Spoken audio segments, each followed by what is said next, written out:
on, in 24 hours I'll be in Star Wars. Oh my god, oh my god, oh my god. Oh my god. What the fuck are we doing? Why are we recording? I could be watching Return of the Jedi again for the 15th time. I was going to say, you just watched it. Shut your fucking mouth. Shut your fucking mouth. Must watch Ewoks. Must watch Ewoks. Must watch Ewoks. Ron, the Death Star's not going to blow up itself, okay? Fuck you. Well, guys, welcome to There Will Be Expletives. I'm Jeff. And I'm Ron. And, yeah, this is otherwise known as the lamest day of the year because it is the day before I get to watch fucking Star Wars Episode 7. It's Star Wars Eve. It's literally the most worthless day in the history of mankind. Not overstating that at all. Not at all. Not at all. All right. Yeah. Ron was talking about it. I just recently went out of my way because I hate those fucking special editions so much. I went out of my way to find the editions online to where they have the updated special effects where they took out all of the garbage. Disney, just fucking do that and you will make $5 billion off the Blu-ray. Like, how have they not done that yet? I don't know. I don't understand that. I figured that'd be one of the first things they did just because that's a gold mine, dude. But yeah. I guess technically now it's in the Disney vault, so we'll see how long it takes to come out. I do have a question for you, though. Did you get trolled, or was it Hayden Christensen at the end or not? They did not troll me. It was the correct ending. Nice. Because I would have probably broken my laptop if I had seen Ghost Hayden again. As we have stated on this show before, I'm not the biggest Star Wars fan, even though I am a fan of the movies. I know to hear me talk when we have our conversations, I don't sound like I like them at all. But I do like the movies. But that fucking ruins that movie for me when I see him at the end.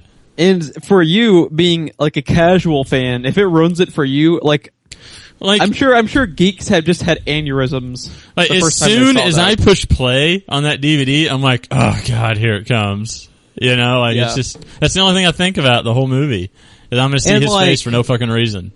Like, I mean, they had other annoying shit. Like, the other most egregious one is probably Greedo's shooting period because originally Greedo never shot.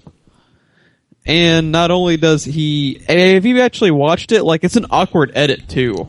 Like, it's clearly that's the only version I've ever seen. That's the only version I've ever seen, because I didn't know till about 5 years ago that Han shooting first was a thing. Yeah, like, that edition came out in late 90s when they released it to theaters. That was the first time they did an edit to them. That was because originally they had the 90s when they re-released it to theaters with updated special effects. They had some changes. That was before they started installing the prequel changes like Ghost Hayden. And people are still bitching about that 20 years later about the Han shooting. On the Flash, Cisco was wearing a shirt that said Han shot first, remember? Yeah. Give me my goddamn Blu-ray, Disney. I want to pay you money. Why won't you let me pay you money? Why won't you take my money? I don't understand. Okay, we've been talking about this for too long. Because I'm sure the next time, I don't know when our next episode's going to be because we're both going to be taking a break for the holidays and shit. But the next time we're on, it's probably just going to be just Star Wars? Star Wars? No, it's probably just going to be you holding the microphone and drooling, and all they hear is, the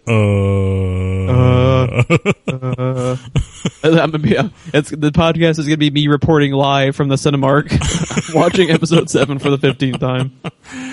All right, before we actually get started, before we actually get started, I do want to say that since I am still, I guess, in the process of getting over being sick, for whatever reason, I am coughing every 10 seconds now. So you're going to hear that in the background a lot this episode. How dare you lessen the quality of our already mediocre as shit podcast? It's not like anyone's listening, so, you know. Yeah. All right, we got a lot of shit to get around to. We got 35 trailers to get through, so we're going to go ahead and get started on the movie news. Before we get to the trailers, though, real quickly, we're going to talk about that pretty sexy looking set photo that got leaked from the Assassin's Creed set. And oh man, I love that costume, man. I'm not even a big Assassin's Creed fan, but I love everything I've seen of this movie so far. Yeah, no, it's actually shaping up to be a lot better than I thought it was going to. Because even there's 4 set photos in the Nerdist article that we're looking at. Oh, I'm sorry, I misspoke. In the Nerd Tits article that we're looking at, there's, I don't know, it actually looks pretty cool, just the set in general, but there's one that's far away of him from the set. There's a pretty awesome one with his hood up as he's coming through the streets, and there's the fucking haystack in the corner like you always jump into. Oh, really? I didn't see that one. I only saw the one where he had the hood down. Yeah. So I apparently didn't see all of them. The next one is it zoomed in on him, but my favorite is the one with him with the hood down, and he's got the bottle of water, and he's walking by. Because you can see the details of the costume. One of my favorite changes that is on it is his throwing knives are up on his left shoulder. That's pretty bad. That's like Ninja. Yeah. Right there. Yeah, you can just see him coming around the corner and like reaching up for him and then just immediately out from his shoulder throwing. But yeah, I thought that was pretty cool looking. I'm assuming they're going to have him in the movie find an excuse to use every weapon in the arsenal. So he's going to he's going to have his blade. I don't know with the year it's in, he may or may not have the gun on his other arm. His throwing knives, his dagger, his sword, smoke pellets, poison. I'm sure they're going to find an excuse to use everything in his arsenal. I just hope his fighting style is like Ezio's. You know, I just hope that he uses everyone's weapons against them, doesn't even use his own weapons. What I'm hoping for is at least one scene where they have a callback to the later Ezio games where he has like his ninja bros that he calls in. Like, I want just one scene of that, because that has always been like the coolest sounding part of that game to me. Yeah. Yeah, no, that'd be pretty sweet. The thing that shocked me was in that article, did you see the part where it said it's supposed to have a tie-in with the game somewhere? What I remember reading was they were saying it's in the same universe, but I don't think they said specifically they were going to be having like callbacks. Okay, to same universe, that's what I meant. Because that surprised me. I mean, obviously it's Assassin's Creed, but it's supposed to got its own standalone plot. They're doing an assassin that's never been seen before, in a time period we haven't seen yet, in a setting we haven't seen yet. So, to hear that it's going to be within the same universe as the games itself, to me, it was kind of surprising. I don't think it's ever going to play into their storyline, really. I think that was kind of a formality to not piss off gaming fanboys. Because if they go and say, like, well, it's going to be its own universe, that is like baiting the internet, which bitches about everything. Yeah. Just giving them more fuel to the fire, I think, is what I took that as. I hope that they do what I have always been talking about. Because our buddy Phil, that I've tried time and time again to get on the show, and I don't think he'll ever do it. We always talked about, like, a Zelda movie. What I would want is a movie first with its own original plot, own original everything happening, and then a movie-based game to follow in the typical Zelda format with whatever story changes are necessary to make it a game. Because those games are way too long to condense down into a movie and it'll never work. So I'm hoping that if this does that, then eventually we could start seeing a lot of the other really awesome video game franchises that we have both the playable version and the watchable version. So I still don't know how we don't have an Uncharted movie. Yeah. Like to me, Uncharted is 10 times easier than both Assassin's Creed and Warcraft, but we already have a complete trailer for Warcraft, and we have Assassin's Creed set photos. And they don't even have a director yet, I think, on Uncharted. Like, they're still trying to get that shit off the ground. I'll tell you what, though. Assassin's Creed and Warcraft are both looking a hell of a lot better than they should, I think. So... Yeah. To me, the biggest you're not even the biggest fan of these games, and you're kind of getting to the point where you're just kind of burnt out on even seeing them year after year, and you're excited for this movie. Yeah, I'm excited for this movie. I'm kind of done with their games because I don't appreciate their business model of basically pulling a Madden, in my opinion, and releasing the same game every year with like a different skin. Yeah. Not to say that they're all bad games other than Unity, which everyone knows is bad. Yeah. But just, I don't really appreciate their business model. But to me, the biggest thing that shows the quality of Assassin's Creed is Fassbender sticking with it for as long as he did. Because Fassbender is he's not like total A-list, but I think he's at the point now where he's popular enough where he could basically tell them to fuck off if he wanted to, but he stuck with it, you know? He was kind of off and on it for a little bit, and whatever changes they made apparently suited him because he's on it now, and they're filming. So, and like you said, he can pick and do whatever he wants. Who knows what all he can pull on set too and get away with. So, yeah, it definitely says a lot that he's still involved. Yeah, because that was in development hell for about 5 years. I was convinced it wasn't even going to happen. Me too. Yeah. Here you go. Since we've been talking about it for so long, I linked in. Since I don't know if you guys can notice, Jeff is actually Skyping in, so I'm sending you the photos. Okay, let me check these out. See, that top one was the one I saw. I wasn't even aware there were multiple ones. Yeah, when I was looking at it on my phone, I love the hood. Yeah, when I was looking at it on my phone, it kind of reminds me of Stephen Amell and Arrow. Yeah, like it's a little bit Arrowish. But yeah, when I was looking at it on my phone, the article, it just had that top one, which is actually the fourth picture apparently.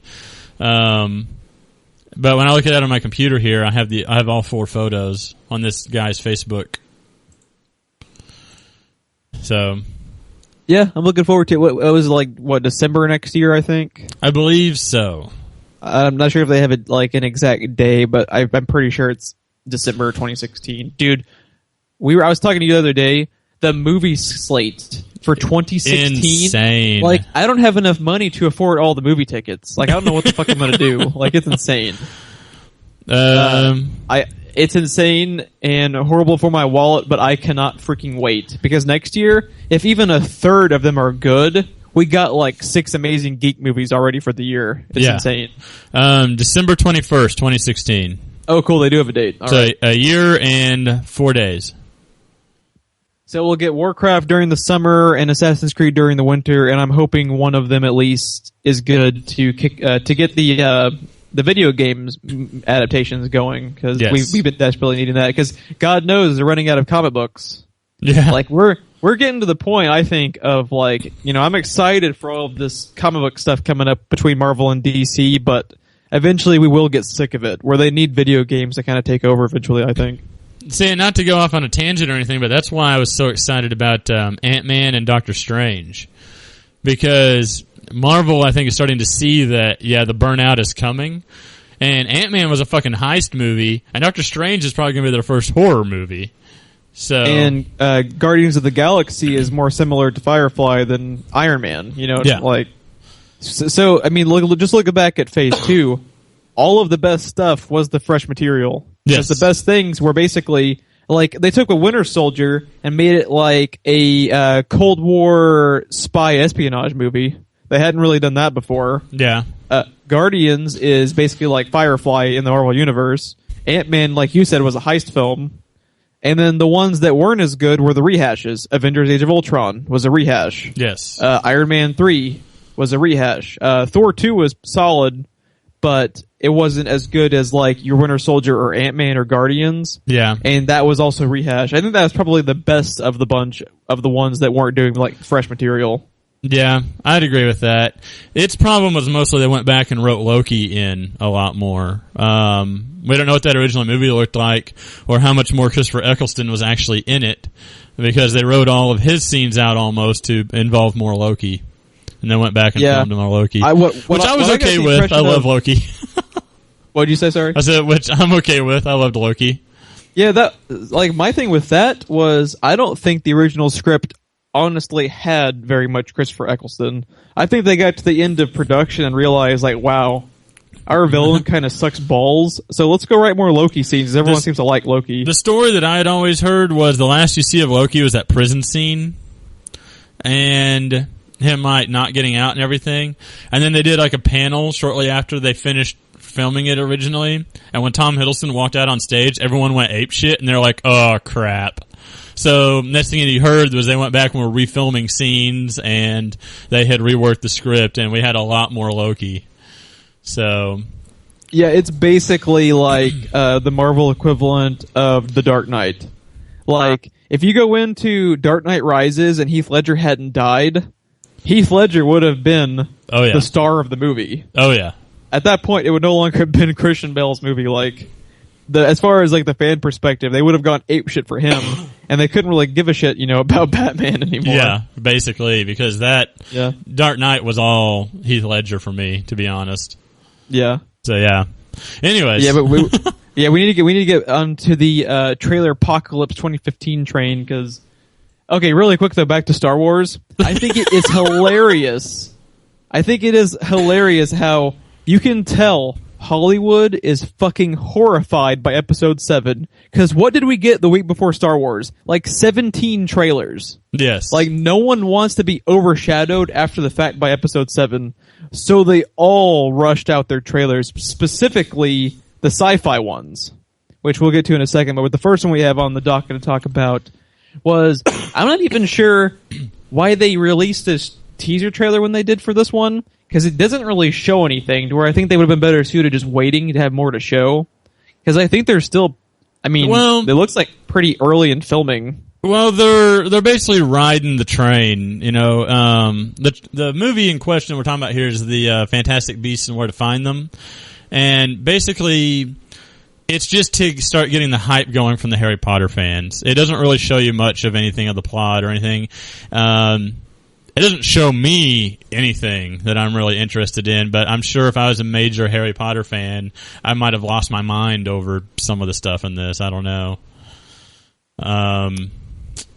See, we just last week talked about the Hunger Games, right? And their prequel thing.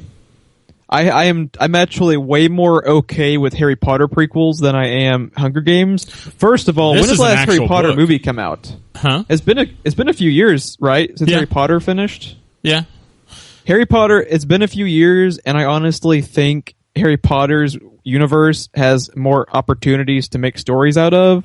Because at the end of the day, at least Harry Potter was original. Hunger Games was even really original. No, not really. And the other thing also is there's source material for this. The Hunger Games stuff would be all original. So yeah, they didn't show anything in the trailer to get me excited, but I am totally okay with them pimping out more Harry Potter. Because have you actually looked? They have a really solid cast for this. They have Ron Perlman.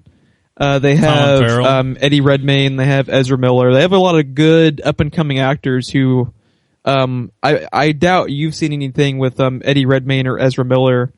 Eddie Redmayne... I know the Ezra Miller name from somewhere. Ezra Miller is your new DC movie Flash. Okay, that's he where was I know in the... do you remember the Perks of Being a Wallflower movie with Hermione? I never watched it, but I know it. Yeah, he was kind of like that was kind of his breakout role. He was fantastic in it. And Eddie Redmayne I see what you played did there. Stephen Hawking in The Theory of Everything. Okay. And he got the Oscar for it. He's fantastic in that too. I really like both of them. I think they'll be good in this. So it's got a pretty good cast then. Which honestly I expect from a Harry Potter movie. So yeah. I just want to see more Colin Farrell. I haven't seen him around in a while. Yeah, I wasn't watching, what was it, True Detective? Is that what it's called? No. Yeah, True Detective. He was in season 2. He was the best part of season 2, was Colin Farrell. Yeah, I haven't seen that. So, I haven't seen Colin Farrell around in a long time. And I actually like him. I like Colin Farrell. I hope this kind of jumpstarts his career a little bit again. I think Total Recall is probably the last time I saw him. And God, what was that, like 2011? Yeah, something like that. Been a few years on that one, too. All right, I'm curious to get Ron's reaction to this next trailer. Next up on the docket, this was one of the ones I was telling you about where we got just blitzed by sci-fi trailers. Yes. Because this one screamed Hollywood was afraid of getting just kind of overshadowed by Star Wars. But Independence Day 2, is it Resurgence? Is that what it's called? Yes. I'll let you start up on this one. My initial impressions on this movie is fuck it. That's my initial impressions. See, you actually have nostalgia for the first one because you were old enough to appreciate it back then. Yes. I was too young, so I never got the nostalgia for it. When did we decide this came out? 1996. So I would have been 11. It was 96. Years old. I was 5. Yeah, I was 11, and you were the perfect age. It blew my 11-year-old brain straight through the roof. it's one of the oldest stories in the books, alien invasion, and we're helpless against it and all that stuff. That's been around since the 1940s, 1950s.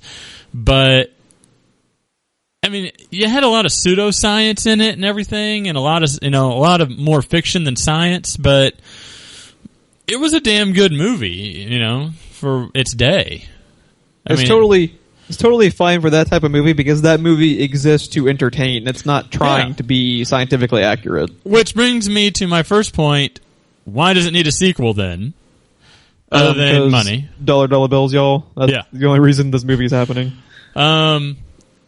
Here's the issues that I have, and I don't know. Do I need to call spoilers for the 20-year-old movie? No, you don't need to call spoilers. Fucking everyone's seen Independence Day. Welcome to Earth. Okay, so Bill Pullman in the first Independence Day specifically says after his mind was touched by one of the aliens that he saw into their plan, he saw into their society and how they work and blah, blah, blah. Their entire civilization was on that mothership. And then we blew the fuck out of it. To be fair, is this the exact same alien species? Because I don't remember in the new trailer them ever specifically saying it's the same aliens. They don't specifically say, but they kind of allude to the fact that it is in the trailer, in my opinion. They show you the skulls of the aliens, and they talk about how they've been preparing for 20 years for their return, and the name of the movie is Resurgence, and it just seems to me like it's the same species. So I would give them that. It could be a different species. God, I hope it is, because that just kind of blows a major part of the plot out of the first one. Second, I don't know what Jeff Goldblum's character is there for. His character is there, and Bill Pullman is there because they couldn't get Will Smith. Bill Pullman, I get. His character, I get. Jeff Goldblum, while I liked his character was there by circumstance. His character happens to run into Will Smith, who was on his way to NORAD, and he was just kind of there by circumstance, and his big contribution was he's a computer geek and wrote a computer virus. So I don't see now why he's all of a sudden like the expert on the aliens, and he seems to be like the leader of this group, and then later we have him on inside a spacesuit out in space. Well, that kind of goes. To be fair, wasn't he part of the suicide mission with Will Smith? He was. Where they were the people. Okay. He pushed enter on a keyboard. What appears to be the whole plot of this sequel is this new attack is happening by either the same aliens or a different group of aliens. We don't know. But the whole plot of the movie is they're using the alien tech against them. Yes. There's previously scraps of alien tech. So did anyone else in Independence Day 1 use the alien ships other than him and Will Smith? No. So technically they might be trying to look at him as kind of not necessarily an expert, but the only person familiar with their technology. But at the same time, he wasn't. Will Smith barely flew it out of the atmosphere, and as soon as it did, the mothership locked onto it and pulled it in. He had no control over it anymore.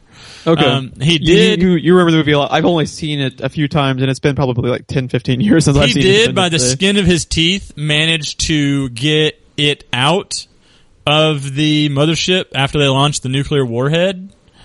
But they didn't exactly land or anything either. They got caught up in the explosion of the nuclear explosion and crashed back to Earth. So I don't know. And even then, it was all Will Smith's character. He had a laptop, and he pushed enter on a laptop to upload a computer virus through their systems and took down their shielding and everything.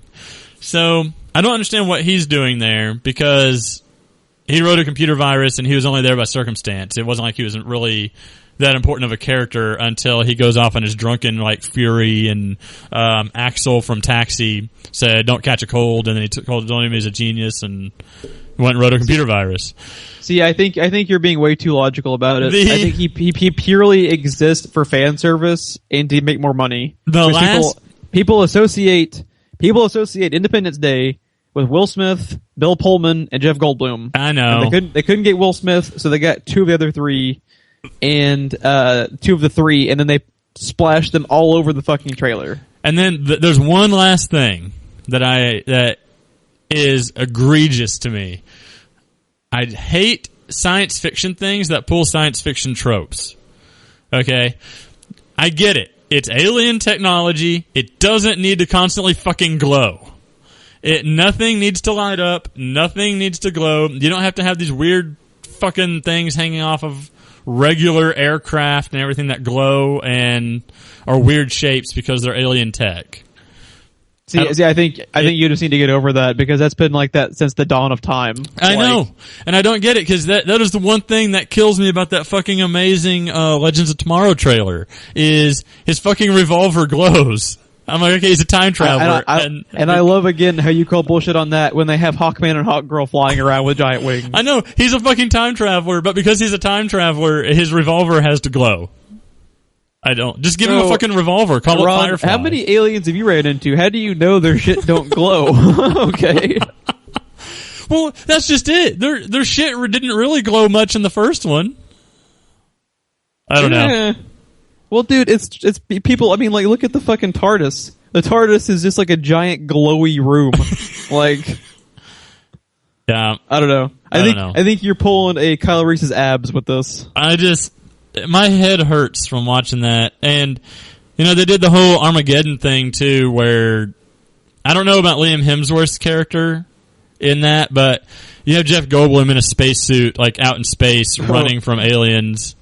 And you know what? You want to know what I want them to change with Liam Hemsworth's name when he appears in the credits? I want his first name to be Liam, and then in between his last name and his first name is a parentheses where it reads Liam couldn't get Chris Hemsworth. That's awesome. That's basically what it amounts to in the Hunger Games. So. Yeah, no kidding. Oh, really quickly though. Okay, Ron is clearly passionate about Independence Day because he has the nostalgia factor going for it. I never had the nostalgia factor going for it. So my impression was this. If you had told me this was a trailer for an Independence Day sequel that was going to be on the Sci-Fi Channel, I'd have been all over it. I'd been like, that looks pretty badass for a sci-fi movie. But when this is up against what comes out tomorrow, fucking Star Wars, like, compare the Star Wars trailers to this. With the Star Wars trailers, even if you're not a big fan, them flying the Falcon through the crashed Star Destroyer is badass. Yes. Like, nothing in this trailer really gets you excited. Whether you're a fan or not a fan. Because I'm not excited for it. I'm not that into it. It pissed you off, so. Speaking of, by the way, I find it funny you mention that because the first time I'd ever seen anything like that was Independence Day. Will Smith and Jeff Goldblum were being chased by a whole bunch of fucking pissed off aliens in their spacecraft inside the mothership as they're trying to escape the mothership. That's the first time I ever really saw that in a science fiction movie. And then now we've got Star Wars coming out tomorrow that they have a battle inside of a giant fucking Star Destroyer. I found that interesting. I also find it interesting that when you look back at the history of film, Independence Day was the first movie that got Hollywood obsessed with blowing up national monuments. Yes. Because now, every time shit gets blown up, you don't just see buildings get blown up, you see, like, the Empire State Building, White and House. the Statue of Liberty, the White House is a favorite. Yeah.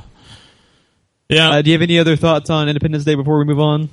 Just that, one, I never felt like it needed a sequel anyway, so the trailer had plenty of opportunity to impress me, and it just kind of let me down even more. Like you said, it looks like something that belongs on TNT. It doesn't look like something that belongs as a AAA big budget movie. I do like that they got, what's his fuck back? Roland, the director. He's the same one from the original movie. Roland Emmerich. Yes. I do like that they got him back, though. Yeah, the best comparison it should feel like the first one. The best comparison you made was it feels way more like Falling Skies than it does Independence Day. Yeah. Which isn't necessarily bad. No. And for all I know, it could be the best movie coming out next year. I can tell you by the slate of movies it's not, but there's always the chance that it could be. It could end up being like Terminator Genesis or Jurassic World. Yeah, where, I didn't give either one of those movies a prayer, and I'm going to buy them both. Yeah, maybe you should quit hating on everything, Ron. I told you, cautiously optimistic for me is it will probably suck, not it will suck. You depress me. I don't know why I hang out around you. All right, we're gonna move on to the next trailer. I'm the We voice spent of like 30 reason in minutes this podcast. It's all sunshine and rainbows for you. I'm going to try that again. It's all sunshine and rainbows for you, and for me, it's just death and destruction and chaos. Well, no, what's funny is I'm basically the bones of this podcast. What's funny is I'm a pessimist too. I got shit at the movie theater for hating every movie, but compared to you, I'm like fucking Kevin Smith about being sunshine and roses about shit. Speaking of me being the bones of this podcast, that's a perfect segue to our next trailer. Oh, Jeff, I've been waiting for this movie. I want Star this Trek movie. Beyond. Yes. Beyond fucking time. It feels like it's been 20 years since the last Star Trek movie for me. It feels like not that long ago for me. I don't know. Maybe it's just been like just the ridiculous slate of geek films to get me distracted. I guess so. But it doesn't feel forever for me. But I think Star Trek had a more profound effect on me because I never liked that series. And then JJ made the movie, and I'm like, oh my god, this is like fucking amazing. And then the second one came out, which you and I think are the only ones that like it. And then I was like, oh, I can't wait for the third. And then like 2-3 years later, can't wait for the third. Can't wait for the third. No, I think everyone liked Into Darkness that wasn't a butthurt Trekkie. Yeah. I think that was its problem. Yeah. It was like similar to Man of Steel. Everyone who hated Man of Steel is a Superman fanboy. The general populace, I think, liked the movie. Same with Into Darkness. It's just none of them, voiced that on the internet. It's always the butthurt people. Of course. Yeah. But what were your impressions on Star Trek Beyond since I've been ranting for the last 20 minutes? Okay, so this is the first one to not be done by JJ because obviously he moved over to Star Wars, which fucking JJ, dude, like, not fair. Be able to do Star Trek and Star Wars. Right. So Every this is the geek's first dream. one where JJ is strictly a producer. He will not be directing. The replacement director was Justin Lin, I believe is his name. He comes from Fast and the Furious 6. Was that the one he did? I believe so. But did he have any experience on the first two? Did he have any experience on the first two Star Treks? Justin Lin? I don't think he was associated with it at all. Okay. I think he was a new hire. What about the writer? The writers are, I know for a fact that they have Simon Pegg. He's one of the co-writers. Okay, he's been a writer in all three of them, I think. And I believe they brought back Kurtzman and Orty. I will double check that just to be sure, though. So basically, though, it's in the same ballpark as the first two, even though we've changed the director. Yeah, and with JJ still being on in a producer capacity, it should still have creative input, even though he's not the one at the helm. I don't think he's gonna have. I don't think he had time to have creative input. He was too busy with Star Wars. He was too busy geeking out himself.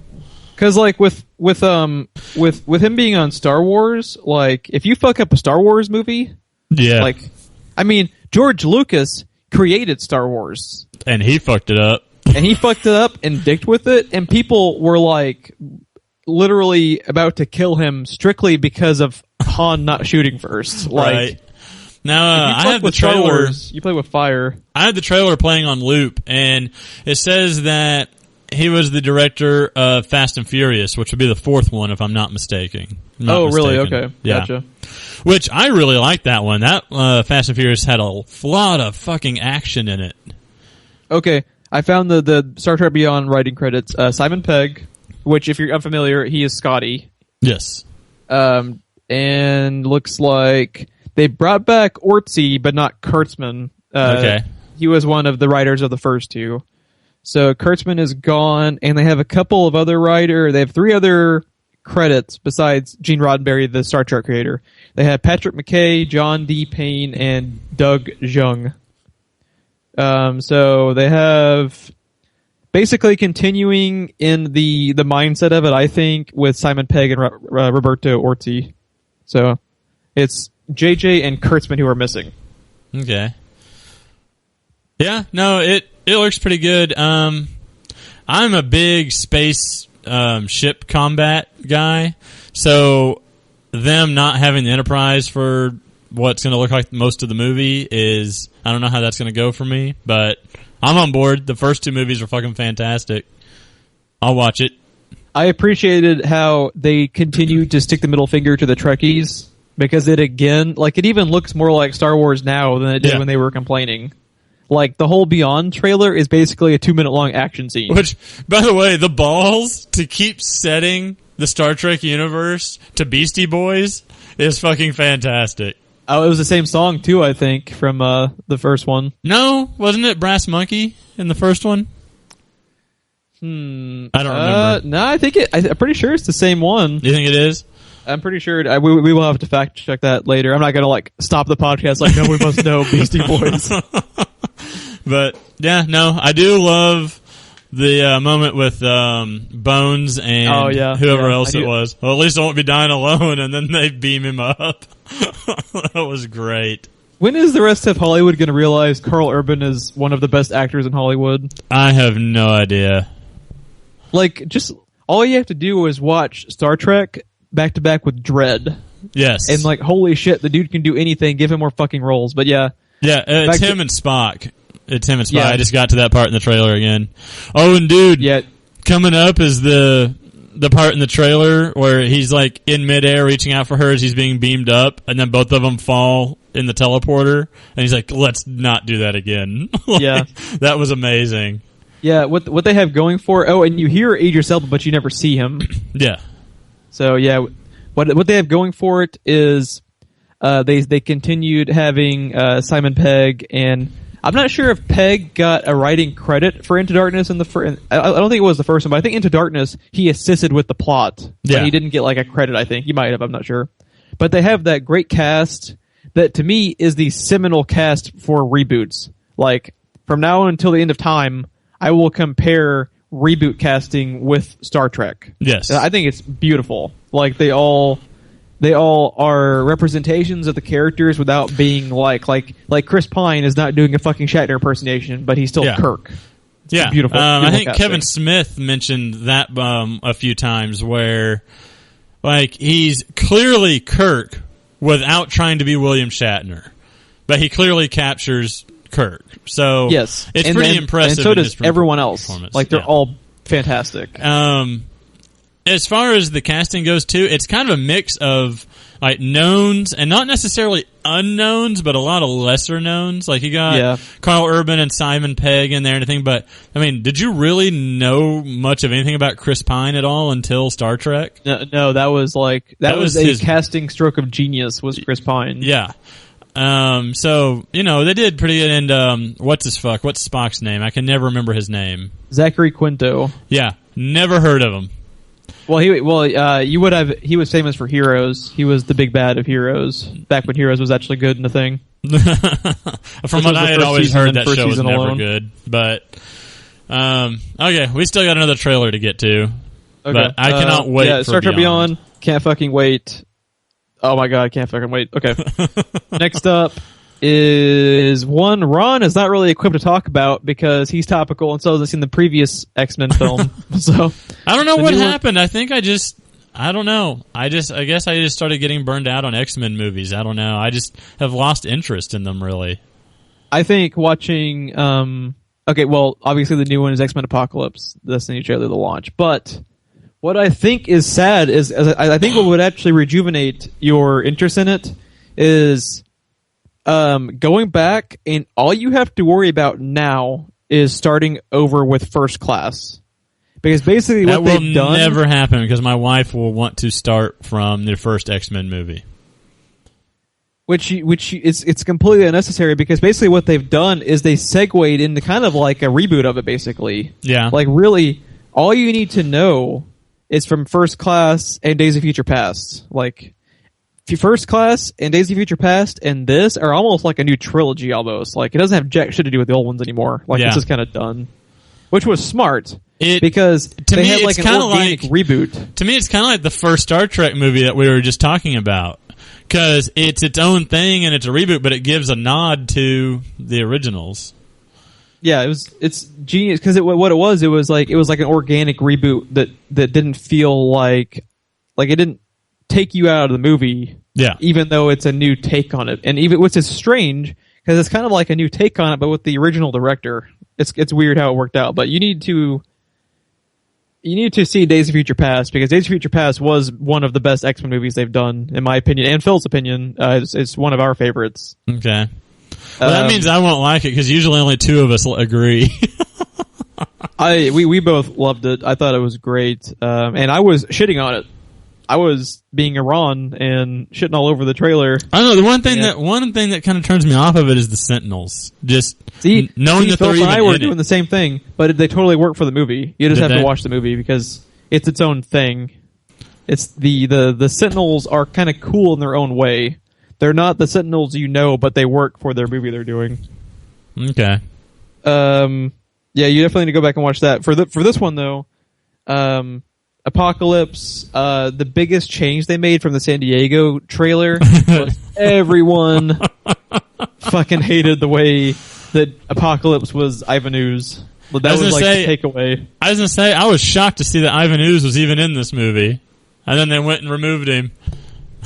And they made him look much better in the new trailer. He's actually blue. They got rid of the purple. And they gave him more of like the weird armor shapes around him that he does in the comics, like where he kind of has like a neck perch type thing. He still doesn't work for me though. Really? He I thought he looks looked much better. Odd to me. I don't know. It worked for me, especially compared to what they were doing originally. What they were doing originally was I expected the Power Rangers to show up at any moment. Yeah. Compared to that, I thought it was much better. It is much better, but to me, it's still just compared to the other costume designs and everything that I mean, they make Magneto's crazy ass costume work, and Psylocke's costume is right off the page, and for some reason that works. But to me, that one's still just, I don't know.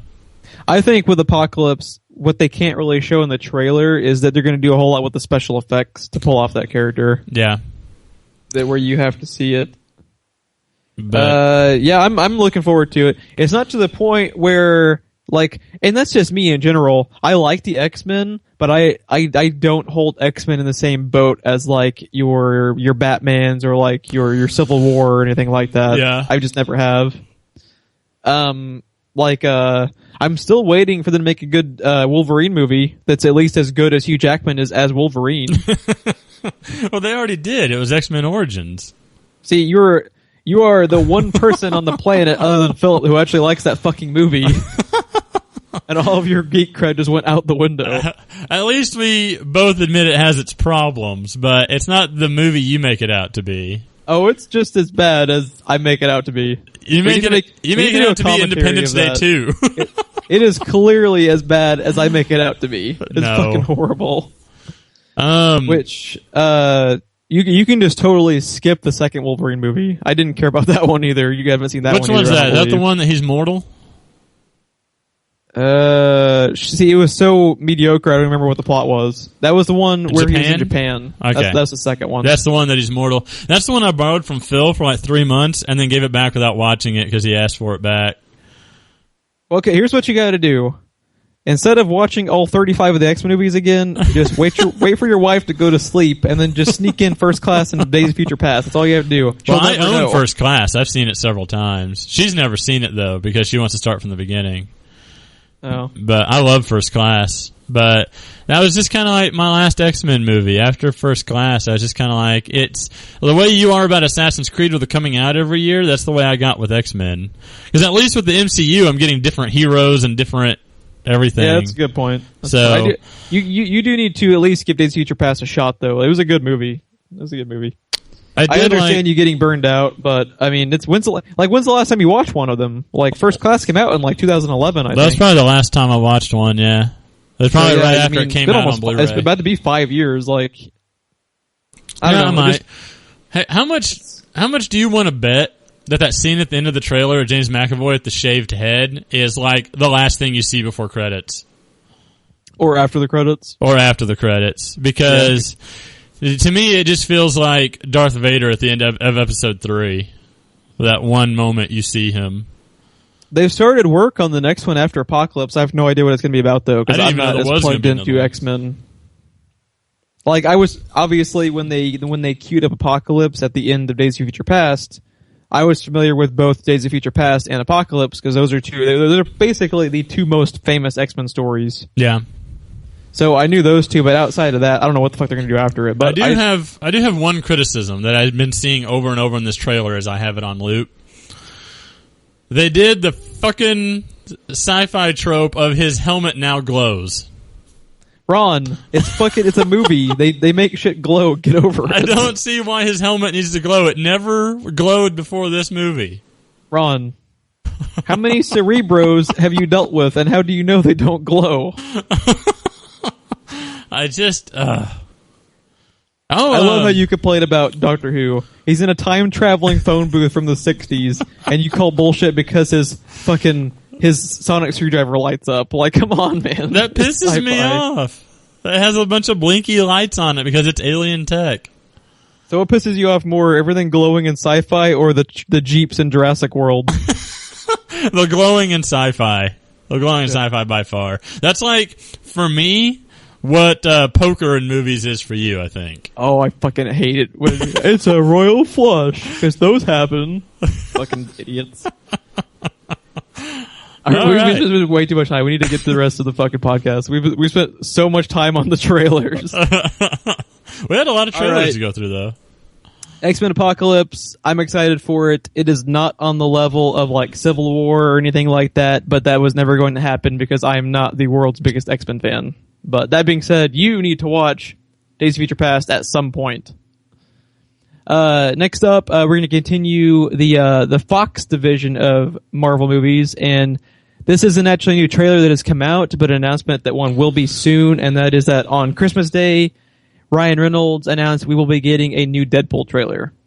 Which, I like X-Men. I'm fucking all over this Deadpool movie because I love Deadpool. I am all over this. This is going to be, for Fox's line, what Daredevil and Jessica Jones are for the MCU. Yes, yeah. Like, as soon as they announced it was R-rated, I was like, oh, I'm all over this. I can't. And the way they did it was superb, by the way. Yeah, like, everything about Deadpool has been amazing. Like, even that little bullshit Halloween video was amazing. Yes. That Halloween Deadpool joke video was better than Age of Ultron. I am all over their viral marketing campaign. Easily. Yeah, did you see the new poster? No. The new poster.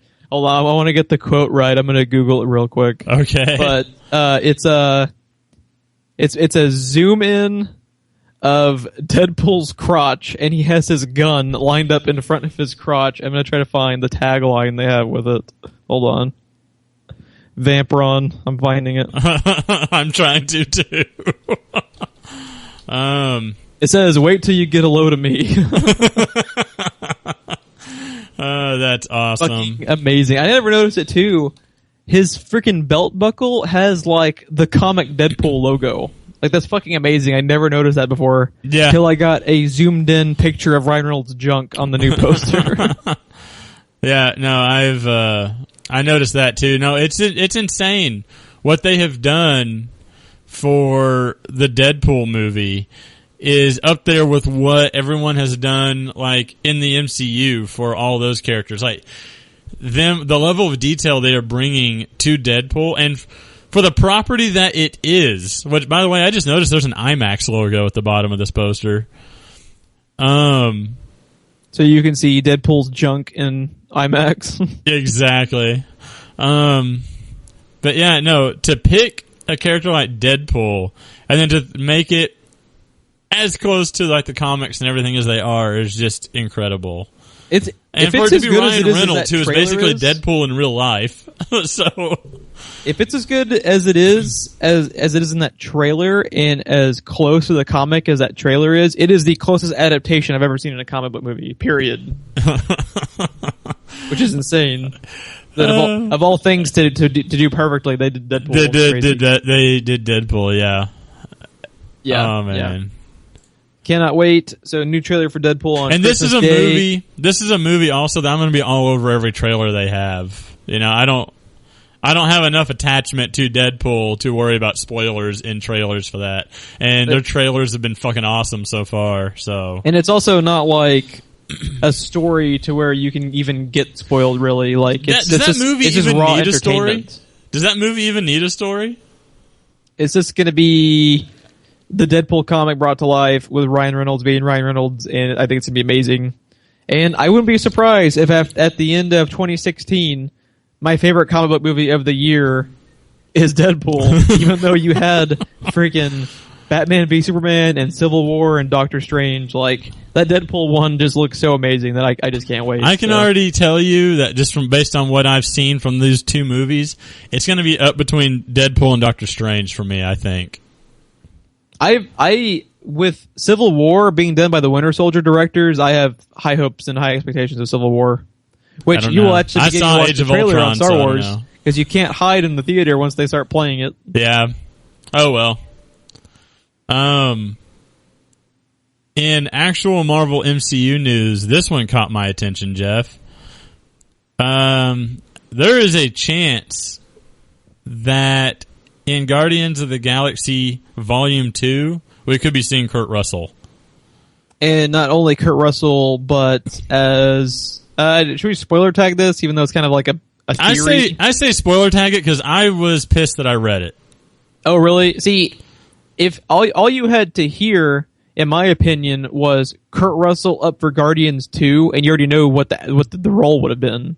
Not really. It could have been a villain or something. Well, that also could be the same character. Yeah, true.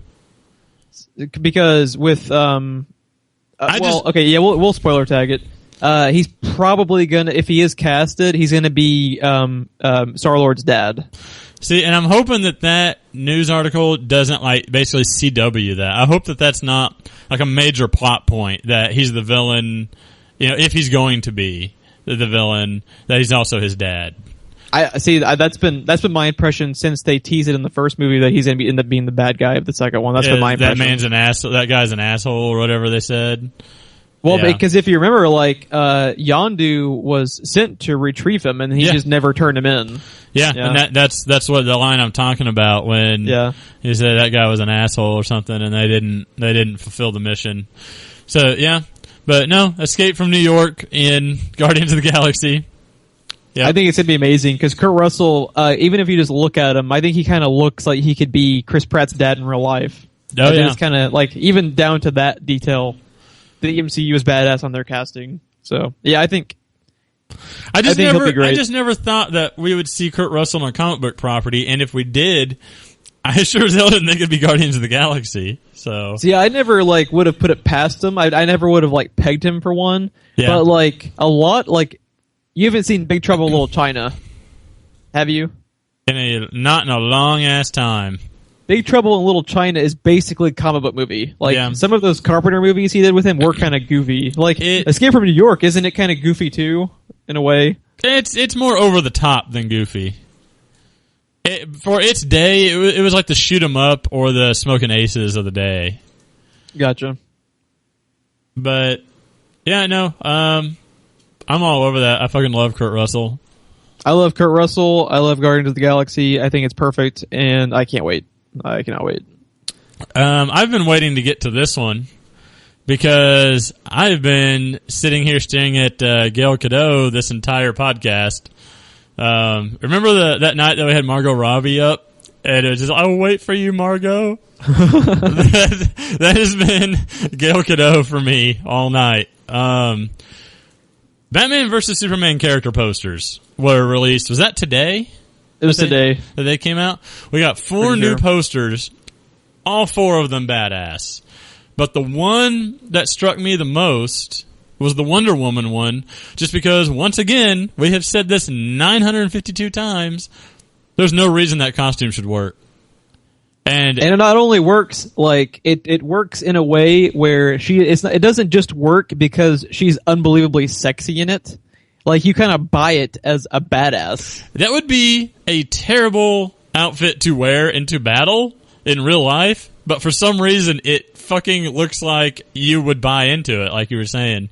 And her, to me, her poster is more, what's the word I'm looking for?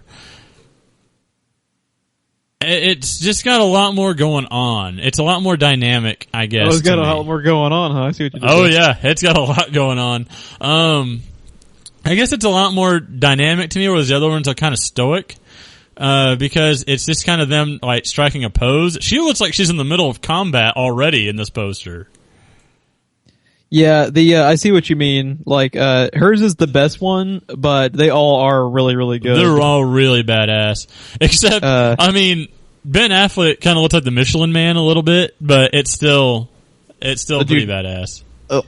Okay, regardless of if Batman vs Superman sucks. I feel like I just, like, touched a nerve. No, like, regardless if that movie is a gigantic piece of shit, I think that armored Batman and Superman fight is going to be worth your ticket price. Yeah. How have we heard any reaction to the Superman poster yet? Because that is one fucking menacing Superman in that poster. It is, but it's kind of like unfortunate for Henry Cavill, but from day one when they were basically making Superman the side character to the whole thing. Yeah. Because from day one, this was going to be a Superman sequel. Well, now we have Batman. And now Batman's ahead of him in the title. And now who are we talking about right now? In the Batman v Superman movie, we're talking more about Wonder Woman than we are Superman. Right. So it's like, in every way possible, he is on the back burner. Which, yeah. I mean, still a cool poster, but Yeah. I mean, you and I also are on record as not being big Superman fans because we actually like Man of Steel apparently.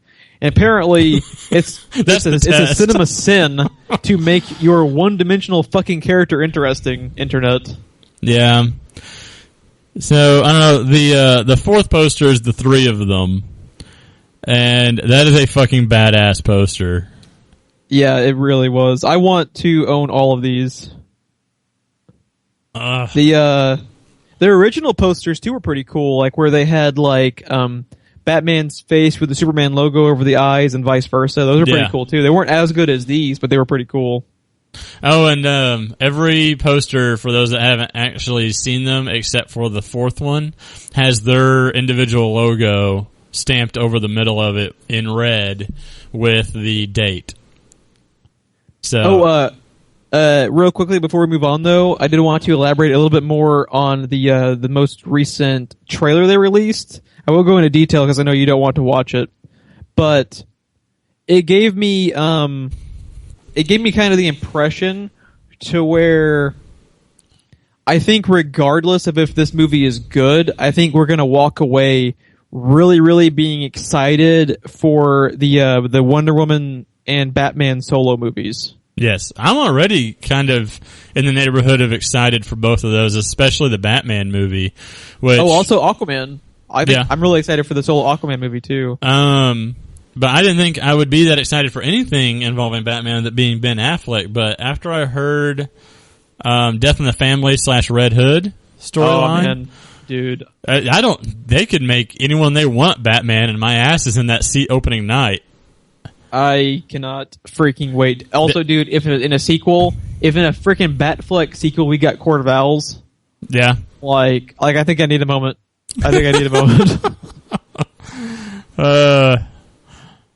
But so yeah, after we did an hour's worth full podcast on just trailers and shit, we needed to kind of, I think, move on to the TV section. Was there anything else you want to talk about on the posters? No, just definitely go seek them out. Nerdist has them all in a single article. Definitely seek out the Wonder Woman one. Oh, one thing where I was going with the logos, though, another reason why I think the Wonder Woman one is so striking, not just because she herself is, but the logo, I think, adds to it because it's all the way across the page. It's all the way across the poster. And her logo has the most going on in the logo itself. You know what I mean? Like, you have a giant bat and a big S. And then hers is just all over the fucking place with the W and the eagle shape and everything. I don't know. To me, it just stands out a lot more. The Wonder Woman movie is going to be fucking great, dude. Yeah, with the aforementioned Chris frickin' Pine, like, all over that movie. Yeah. Yeah. So, Anyways. All right. Yeah, we're going to move on to the TV news. And first up in the TV news is one near and dear to Ron's heart, and that is that it looks like we are actually getting that MST3K that you said would never happen. My fucking childhood is coming back, dude. A little disappointed that the voice of Crow and Tom Servo is going to be different, but based on what I've seen in that Star Wars video they did, it's still going to be fucking fantastic. They still acted and delivered the lines exactly the way I expect Tom Servo and Crow to, so it'll be great. And, like, do you have the, in the article you have up, the list, the ridiculous list of guest people they're going to have? Yes. It was nuts. We've got the original creator, Joe Hodgson, back. It says about his role, though, is that it's going to be spearheaded by, and he is in the cast photo. But we've got, it says co-host Jonah Ray, which to me is going to make him host, because if it's anything like the originals, Felicia Day and Patton Oswalt will be kind of side characters. But I did love Patton Oswalt's character, dude. We had Forrester in the first one, and in the originals we had Forrester, then we had Forrester's mom, which was also Forrester, obviously. But then the assistant was Frank, always referred to as TV's Frank. Well, Felicia Day is a new mad scientist known as King of Forrester. And Patton Oswalt is TV's son of TV's Frank.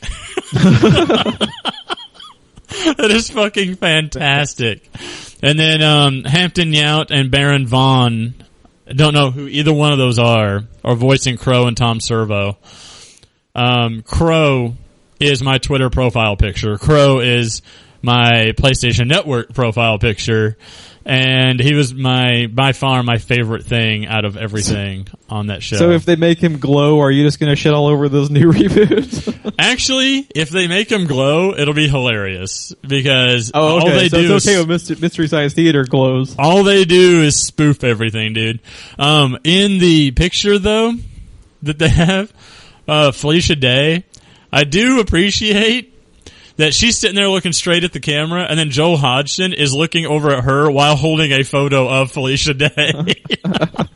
Also, weren't the names I remember too weren't Mark Hamill and Adam Savage announced too? Yes, for cameos. Yeah, their list of. I don't know about Adam Savage, but let's see. Community creator Dan Harmon and Dana Gould are going to be guest writers, and Mark Hamill, Jerry Seinfeld, and Joel McHale are slated to make cameos. I think it's going to be amazing. I need to. I've watched bits and pieces of Mystery Science Theater. I need you to give me like the top 5. Gamera, to watch. Gamera would probably be number 1. There's a werewolf one also. I need to look up the name. You definitely have to watch that one. I did want to throw some actual information out, though, real quick, that I have highlighted here, just because it was kind of mind-blowing. MST3K, or Mystery Science Theater 3000, their campaign on Kickstarter was a month long. I don't remember what their original goal was. I want to say $3 million.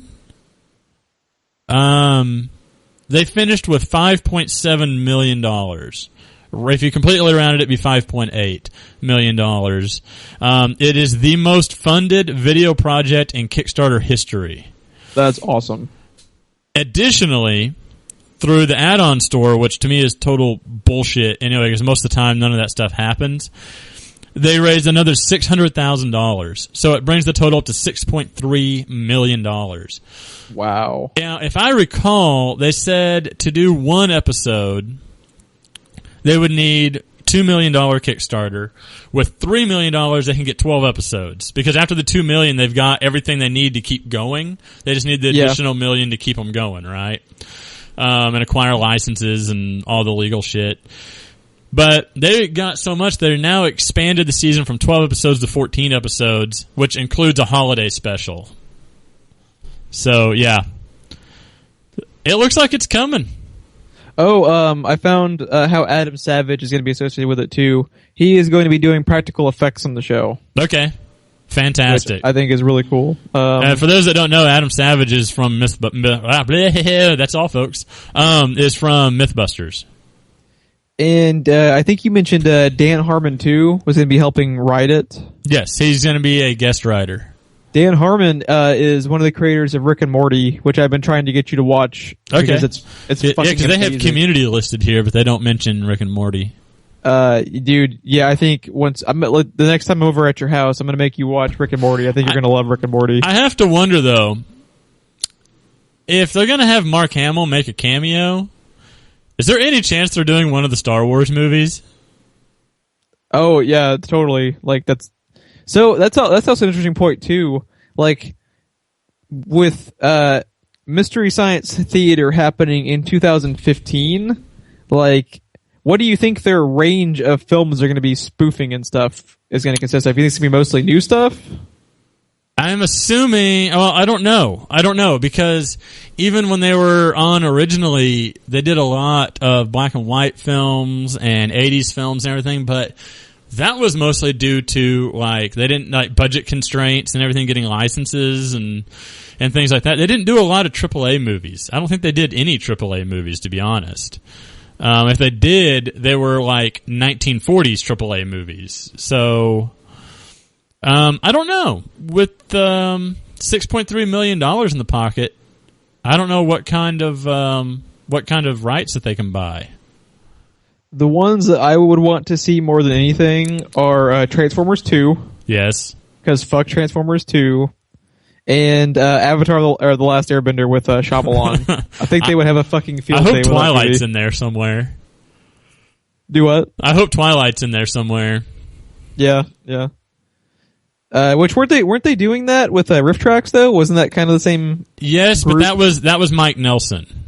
Okay.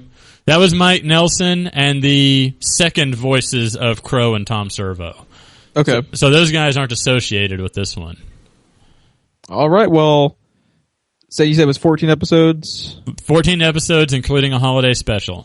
Do they have any estimate of when this will actually happen? No. I am assuming that they're probably going to have to build a new set. They're probably going to have to do from the ground up on everything.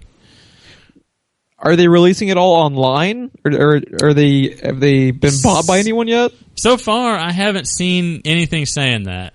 I have... This was literally this is the most information I have ever seen. It says right here it's expected to begin production in 2016. Currently unknown if it'll be pitched to a cable network or a streaming service. What needs to happen, and I think what will happen, is Netflix and Hulu, I think, will get into a bidding war over it. I want it on Netflix.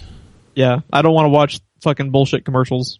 Because, dude, if that was on Netflix, that would be fucking amazing. Because they can get away with anything they want.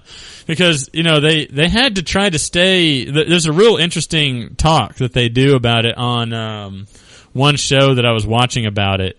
And it was about, like, the making of it. And I don't remember what it was called. I'll have to look it up.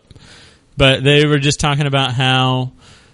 first they tried to do it unscripted, then they did it scripted and everything. But them trying to come up with their jokes... They had to stay within the realm of they knew that kids watched, and they had to stay within the realm of, you know, if they're doing old stuff, like what social references and pop culture references that they could make that people would understand. And they tried to make fun of the movie more than the actors or the people in it and everything. It was actually pretty interesting. So I'm just curious with an all new everybody with the exception of Joel Hodgson, how much of that's going to stay in there? Like, how much of that will change from the original show? I'm going to guess, knowing Joel Hodgson, it's probably going to be almost identical. Like, you're not going to even realize it went on break.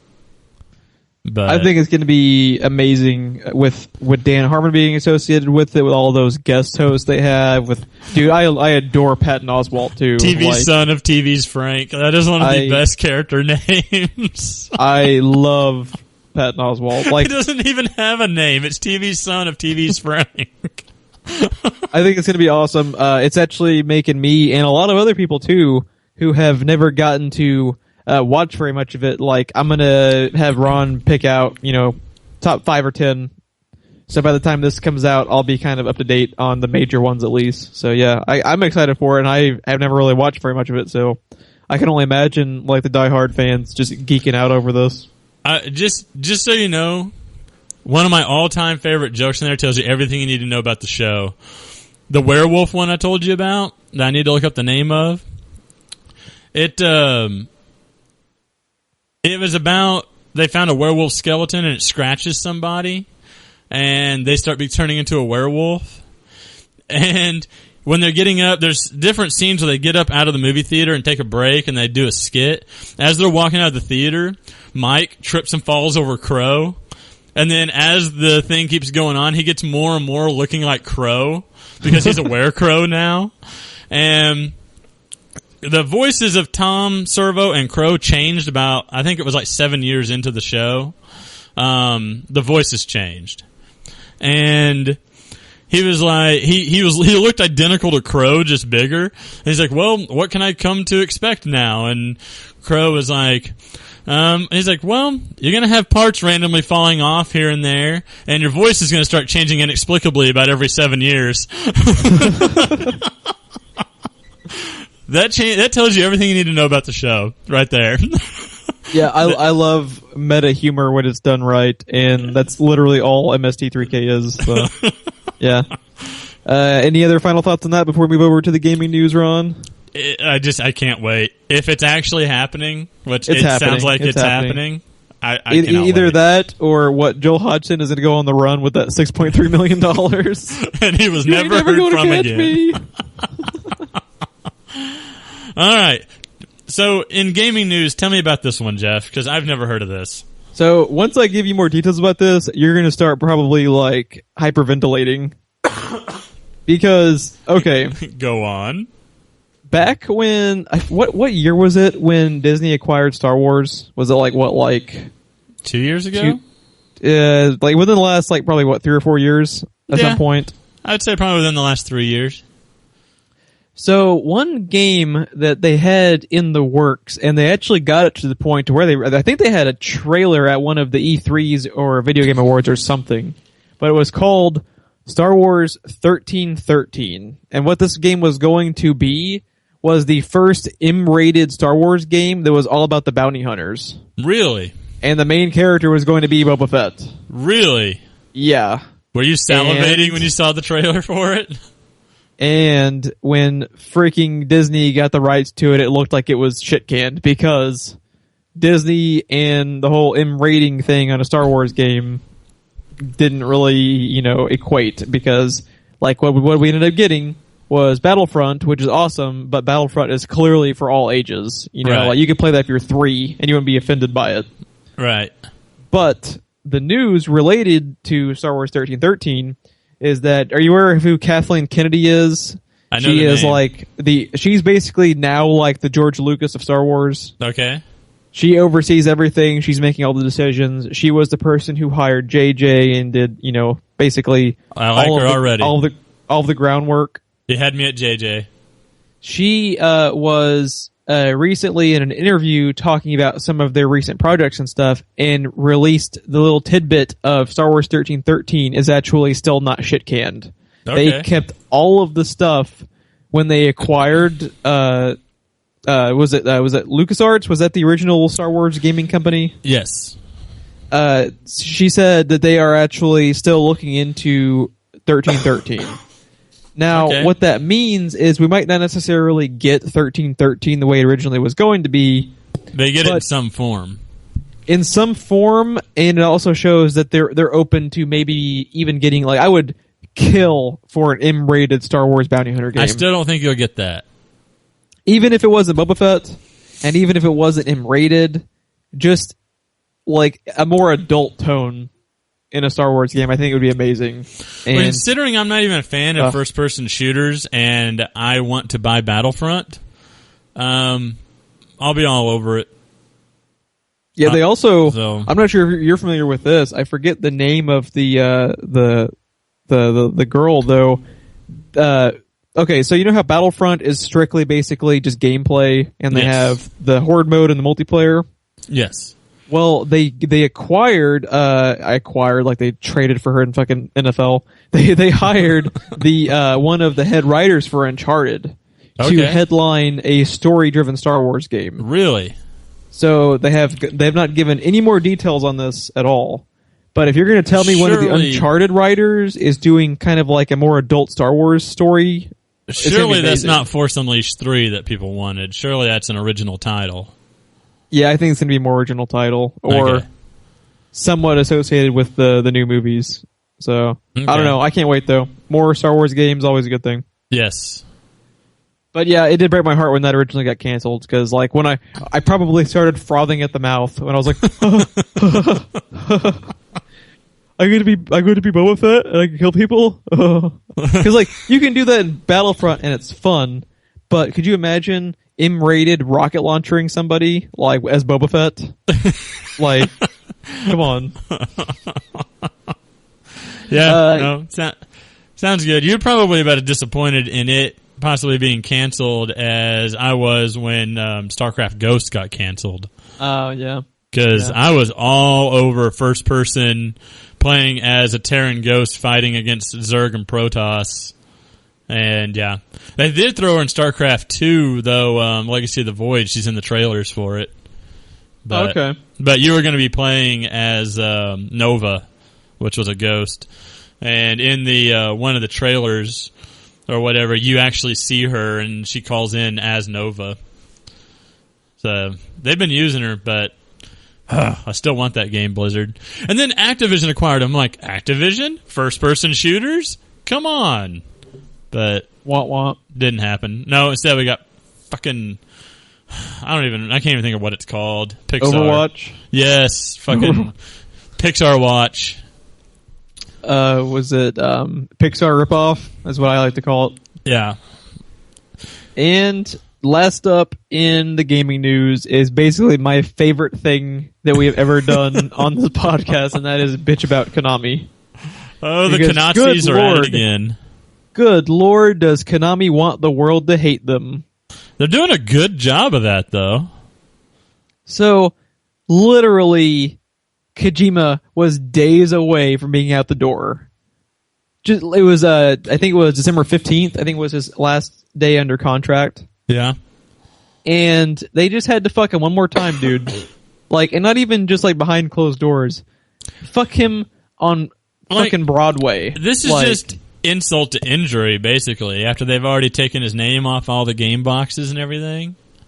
Yeah, like, no kidding, dude. Like, and then...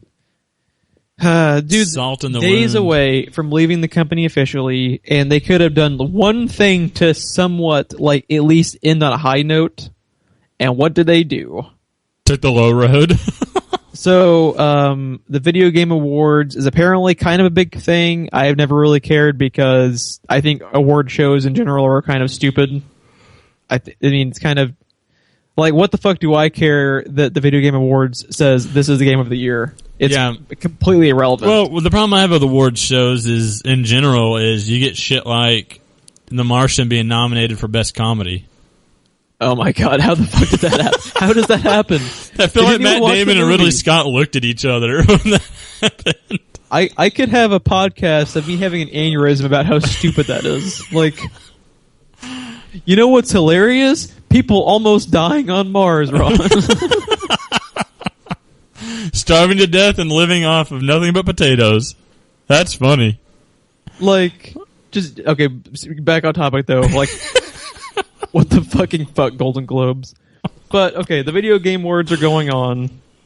It wasn't for, like, Game of the Year or anything that they won. I think it was something more like, lead character performance or score or something. But it was, you know, an award that they were giving out that Metal Gear Solid 5, The Phantom Pain won. and fucking Winning's Konami banned Kojima from going to accept the award. What the fuck? What the fucking fuck, Konami? Like that, even, we have bitched about them how many times? That is even horrible by their standards. Yeah. The guy that, he's literally the only reason that company exists, Jeff. Yes. The only thing that they really have is Metal Gear Solid. Dude's been making Metal Gear games for them since, I believe, the NES, right? Yeah. Wasn't the first Metal Gear game on the NES? Yeah. 30 years, and you're going to do that to him as he walks out the door. What a bunch of fucking scumbags. I hope their fucking headquarters, with all their employees out of the building, obviously, catches on fire, and we never fucking hear about Konami again. No, they're all chained to their desks, so they'll die in the inferno. There'll be collateral damage, unfortunately. You know what? They'll die for the cause, though, I'm sure. Could you imagine working there? How much you would just hate that place? What the fucking... Like, did you ever actually watch the clip? I haven't gotten to watch the clip yet. But apparently, when it happened, and people learned about it because I think his name is Jeff Keighley. He is the host of the Video Game Awards. Dude called Konami out for it during the middle of the presentation. Did he really? Yeah. Which is fucking awesome, by the way. I don't even really know that guy. I instantly like that guy just for calling out Konami publicly at the Video Game Awards. That is fantastic. Yeah, Who accepted it? I need to look up the clip for that to actually see how he did it. I heard about it though, because I think that might have been how the news broke. Really? Was him releasing that little tidbit at the Video Game Awards about Kojima not being there. Wow. I wonder who accepted the award. Oh, I think now that I think about it, I think it was for Kiefer Sutherland's performance. I think they gave it to him for the lead character or something like that. I think they had Kiefer Sutherland there. Okay. But Kojima was not there because they refused. They not only kind of told him not to go, but he should have had his visa and plane ticket covered by them to go and accept the award. Yeah. That's what should have happened. And then they banned him from going, period. So it's what the fucking fuck, Konami? Like I said, even ridiculous. For them, what the fucking fuck? But the story has kind of a happy ending. Oh, because Kojima's contract officially ran out. I think it was December 15th. 2 days ago. What fucking now. happened? He immediately after escaping the evil clutches of the Fourth Reich, goes over and signs with. Were you aware he actually has his own company? I don't know if he had it already, but when I looked at the heard article, he's supposed to be building his own video it's game. Actually they even have a logo now. It's Kojima Productions. Yeah. And the happy ending was he has signed on with Sony to make at least one console exclusive game for them. And I fucking love the photo that Nerd Tits has on mobile, apparently, because on web it's a video, but on the picture that was associated with it on iOS was the two of them sitting there shaking hands. It was I don't remember the guy's name. Oh, Andrew House. It doesn't say what his title is at Sony, but Sony Computer Entertainment to be precise. But Kojima is just going to yeah, I'll happily shake your hand, but that guy is grinning ear to ear because he knows that they have a fucking gold mine sitting right in front of him. He's the golden goose, dude. They got and the dudes basically, I believe, I think they have their own fancy little title, but he's basically the CEO, and I think he's the new Jack Tretton. I think that was the name of the original guy. But this is the dude I think you see now if you go and actually watch the E3 presentation. Okay. He's the front runner dude that you see for Sony. He's basically, if nothing else, the face of SCEA. Yeah. So they got one of the rock stars of the industry. It's fucking huge for them, and not like they really needed the help because they're still demolishing Xbox One in sales, which makes me happy. Oh yeah, no, dude, it says right here in this article also. Their line was, apparently it didn't take long for Kojima to decide what his new independent studio, Kojima Productions, will be doing. So Yeah, that's a new thing, Kojima Productions. I'm excited to see what he's going to do, because now he's got free reign.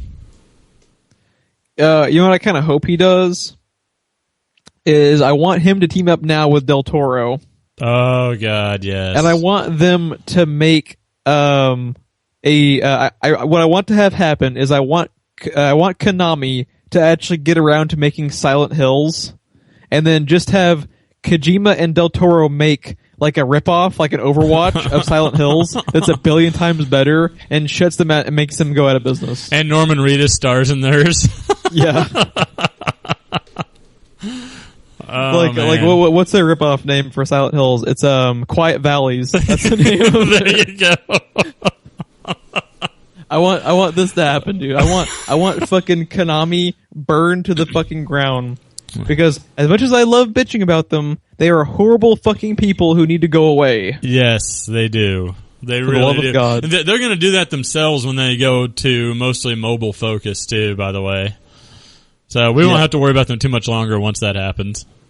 Yeah, so I think his first game, I don't think it's going to be anything remotely close to Metal Gear, because I don't think he will make a game similar to Metal Gear for the rest of his life. I think he's fucking sick and tired of Metal Gear. Like, I'm pretty sure if you tell him the words Metal Gear, he probably just like goes into fucking shock because he's so sick of writing goddamn just Metal has Gear a games. Seizure right in front of you. Yeah, he just just instant seizure. He turns into a sheep. Yeah. Fucking poor Kojima, dude. Like, could you imagine? Like, also, I never read those like tell-all books. You know what I'm talking about? His. I would read the Kanazis Third Reich book from Hideo Kojima, because this whole falling out has been absolutely fascinating.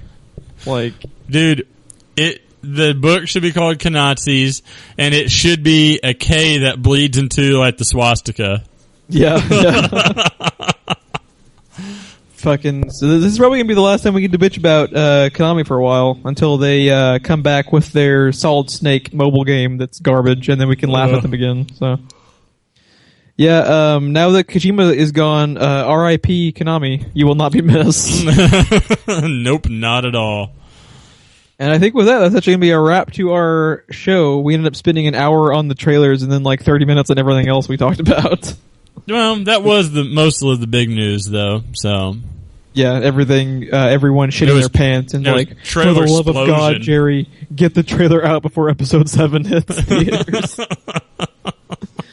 So yeah, if you found us through iTunes or Stitcher, we'd greatly appreciate it if you would leave us a review. If you found us on YouTube, go ahead and make sure and like and subscribe. All of our content is run through YouTube on the channel. It's under There Will Be Expletives, and we put all of the Let's Plays. Dark Souls Sequential is our big thing going now. We also have some Battlefront, some old Halloween videos that we put up that are probably some of the best stuff we've done that I highly recommend checking out. We are on the social medias. We are on Facebook.com/TWBE Podcast, and also Twitter @TWBE Podcast, where if you follow us, we put up the big news. We will not spam your page like a lot of Twitter handles like to do, unfortunately. It's mostly just when we're bored at work and looking at news and we see something. That's it. Yeah.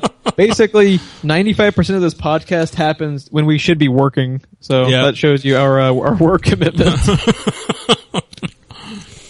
Our bosses love us. Literally, the podcast notes are constructed while Jeff should be working. that is what happens. And I'm trying to think did I miss anything on the plugs? Did you do the social medias? I did do the social medias. I did. It's last week all over again, Jeff. You're gonna blow another vein in your forehead. My confession dial is fucking Ron bitching about Kyle Reese's abs, Jurassic Jeeps, and glowy shit in sci-fi. 4.5 billion years of, you know what? Doctor Who would be so much better if shit didn't glow. That's what I have to deal with on a weekly basis. Oh, I think God. your Christmas present is this going to be like a fucking shirt that like just glows in the dark, and it has like neon lights you can turn on that just like I need to make this happen now. I need to make this happen. And then the glow in the dark image, it glows in the dark and it's Kyle Reese's abs. That's that's what it is. Finally I have abs. Yeah, it's Kyle Reese's abs that glow. That's just like your fucking Lex Luthor kryptonite all rolled into one. Alright, thanks guys. We will see you next time.